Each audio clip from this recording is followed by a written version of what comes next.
আসসালামু আলাইকুম। আশা করি সবাই ভালো আছেন। তো আজকে আমরা নিয়মিত ক্লাসের মতো আজকে শিখব মাখরাজ।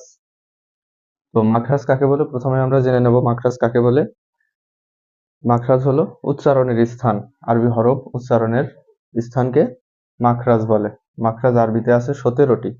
17টি এই 17টি মাখরাজের মাধ্যমে আমরা এই 29টি হরফ উচ্চারণ করব।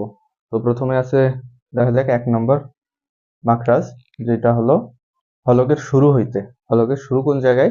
হলকের শুরু এই যে গলার কণ্ঠনালীর শুরু যেখান থেকে, এটা হলো হলকের শুরু। এখান থেকে আমরা কি উচ্চারণ করব? হামজা হা। কিভাবে? হামজা হা। হামজা হা। এটা 1 নাম্বার মাখরাজ, যেটা হলকের শুরু হইতে। এবার 2 নাম্বার মাখরাজ। 2 নাম্বার মাখরাজ শিখবো কোনখান থেকে? হলকের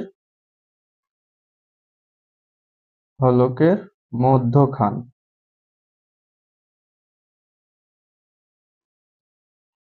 হলকের মধ্যখান হইতে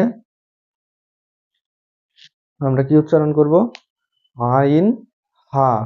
আইন হা।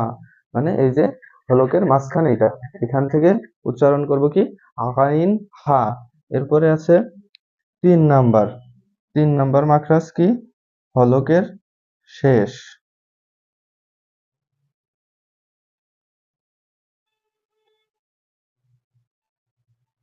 হলকের শেষ হইতে আমরা 3 নাম্বার মাখরাজ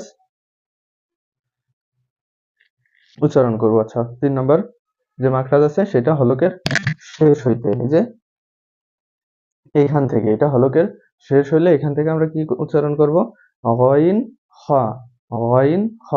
তার মানে আমরা হলকের মাঝখান থেকে উচ্চারণ করব হামজা হা।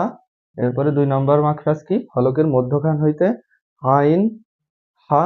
এরপরে 3 নম্বর মাখরাজ হলো হলকের শেষ। হলকের শেষ হইতে কি উচ্চারণ করব? গইন খ।